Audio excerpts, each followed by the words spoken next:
a large sinkhole swallowing buildings at a resort near Disney World in Central Florida this morning. Rescue officials in Lake County say the sinkhole is about 60 feet in diameter.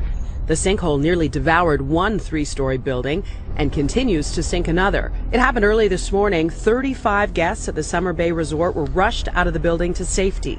People woke up in the middle of the night to a cracking sound. Minutes later, they were told to get out as fast as they could. Big popping noise, cracking, glass breaking, just...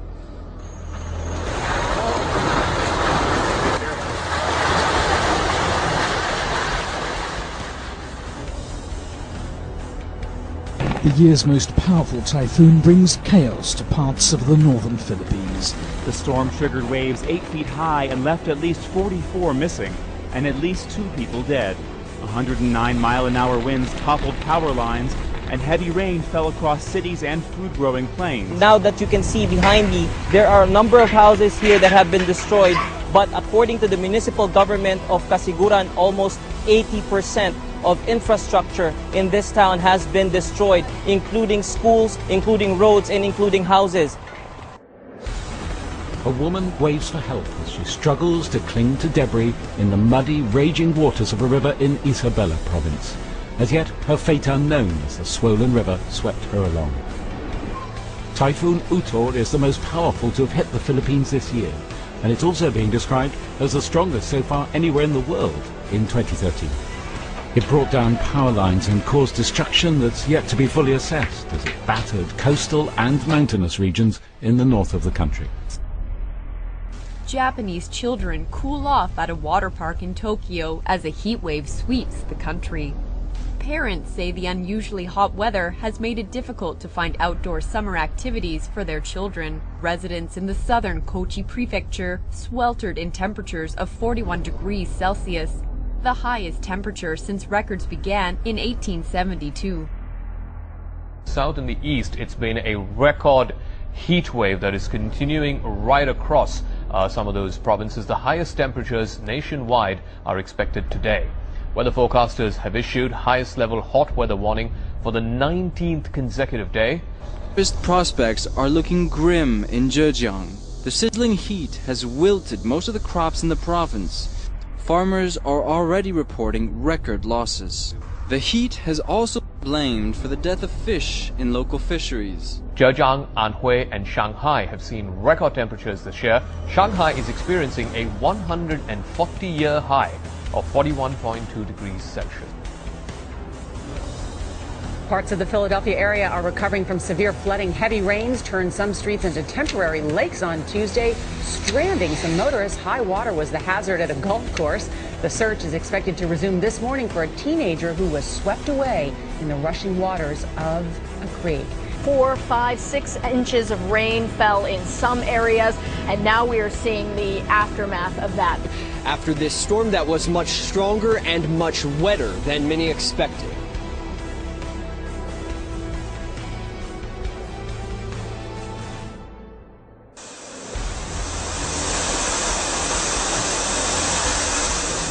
Three people have been killed and tens of thousands forced to evacuate as Typhoon Utor rips through southern China. Heavy rain is battering the Guangdong province, causing widespread flooding and mudslides. At least 5 people are missing. Typhoon Utor blew in with winds reaching up to 151 kilometers per hour. Over 88,000 residents in low-lying areas of Maoming City were forced to flee their homes. State television CCTV showed footage of flooded villages, damaged houses and uprooted trees. Something's killing fish, about 1,000 of them in a pond on the National Mall. As you can imagine, it's causing concern among tourists and creating quite a stink downtown. A day-long cleanup. You can still smell and see the problem. Just after 2:30 p.m, workers in New Zealand felt the effects of a 6.5 magnitude earthquake. The capital, Wellington, only suffered superficial damage. The epicenter was further south in Seddon and struck at a dangerously shallow depth of 8 kilometers, similar to the tremor which devastated the South Island city of Christchurch in 2011. As I say, thankfully no injuries, but some people, we understand, were trapped in elevators for some minutes, which must have been terrifying. Air and rail services are suspended while officials check tracks and runways for damage. There are also widespread power outages across the north of the South Island. Homes destroyed, families stranded, road links and bridges washed away. Torrential monsoons and flash floods have hit Pakistan's Punjab province. Local media report that more than 200 villages have been submerged. At least 98 people have died in flood-related accidents this month, especially in urban areas. Government officials say more than 100,000 people have been affected by the floods this month.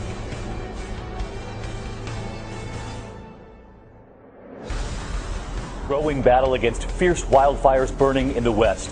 In fact, as we come on the air tonight, 38 large fires across 10 western states.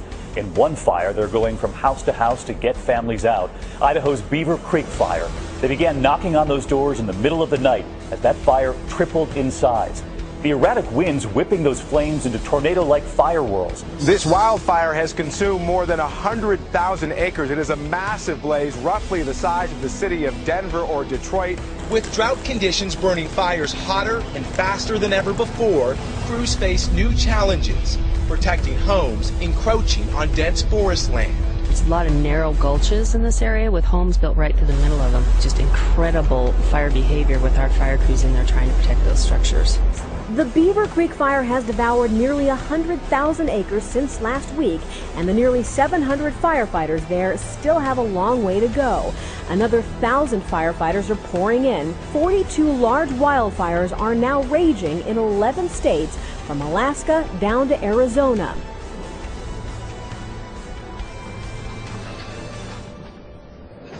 A volcano in southern Japan has erupted, creating a spectacular plume of ash 3.1 miles high. The ash cloud from Sakurajima, an already active volcano in the prefecture of Kyushu, is the highest volcanic plume ever recorded for the volcano.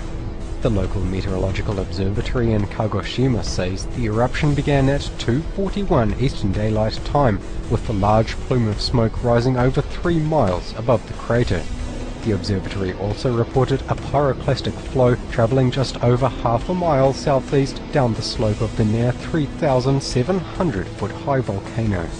Local residents in Kagoshima City held towels to their mouths and wore masks to protect themselves from soot and ash as smoke temporarily filled the streets. The eruption also created a small flow of volcanic material up to 1 kilometre from the crater. Believe it or not, it was the 500th eruption of this volcano just this year.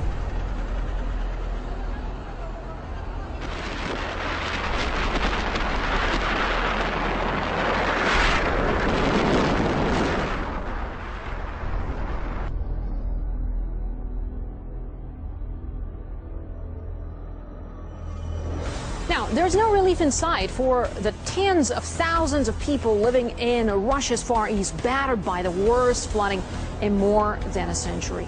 Water levels have already broken a historical record for the region, and they're expected to reach the peak only by the middle of the week.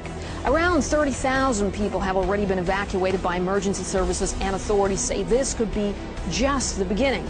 Devastating floods along Russia's border with China could force 100,000 people out of their homes. Villages in the Amur region and in the Jewish autonomous district have been engulfed. Water levels have reached 6 meters in some places. Officials say the floods, brought on by unusually heavy rains, are the biggest to hit the area in 120 years. The Amur River near the Chinese border burst its banks after heavy rain. The army and emergency workers have set up more than 150 temporary shelters, providing water, hot food and medical supplies.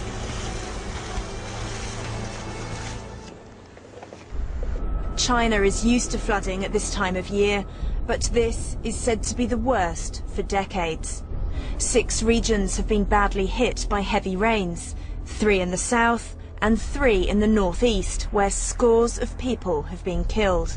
At least 91 people have been killed by floods triggered by days of heavy rain in southern and northeastern China. South China's Guangdong province is witnessing its worst flooding in 50 years as Typhoon Utor brings days of heavy rainfall. Torrential rains since Thursday morning have swollen reservoirs and the Suijiang River, with water covering roads and submerging croplands. Floods have destroyed dozens of homes in Huaiji, a county of about 1 million people. Guangdong province has been worst hit. Typhoon Utor landed here last week. The heavy rains that followed brought chaos.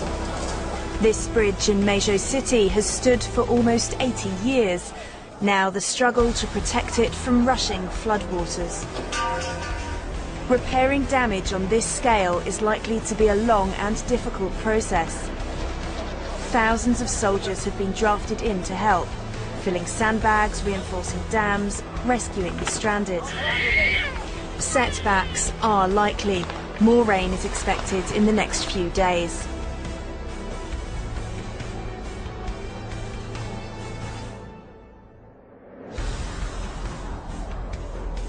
Experts say they won't be surprised if White Island erupts again in the coming days after the volcano coughed into life this morning. This sped-up camera footage captured a column of steam towering 4 kilometres into the Bay of Plenty sky. Sightseers on a trip to the island also had a good view of the action and took these pictures while on the water. The volcano's been rumbling away for about a year, and today's eruption follows seismic activity yesterday under the island. Volcanic alert levels were raised soon after the eruption.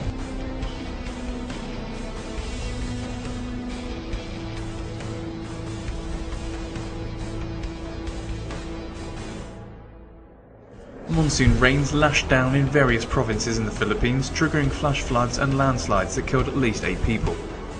At least 133,000 people sought shelter in government evacuation centres across the main island of Luzon, and more than double that number moved to relatives or friends' homes for safety during the past 3 days of intense rainfall. Massive flooding has affected several towns in Pampanga province, about 80 kilometres north of Manila, with some major roads impassable and low-lying villages submerged underwater. The provinces of Pampanga and Laguna, along with 3 others in Luzon, have declared a state of calamity due to widespread flooding and damage to infrastructure. The southwest monsoon, which lasts from June to September, was intensified by Tropical Storm Trami and brought torrential rains in Manila and nearby provinces of Luzon Island. Under a so-called state of calamity because it's mostly underwater. Cavite province is suffering like much of the northern Philippines from unprecedented downpours. A city of 12 million people transformed into a kind of water world. At least half of the Philippines' capital has been submerged this week.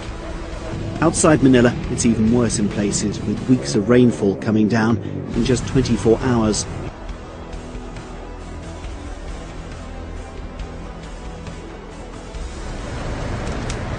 Portugal has requested help from Spain and France as wildfires cut a swathe of destruction across central and northern areas of the country. Lisbon's Interior Ministry has asked for air support in the form of 4 firefighting Canadair planes. Around 1,300 emergency personnel are on the ground battling more than 275 blazes, thought to have been caused by soaring summer temperatures.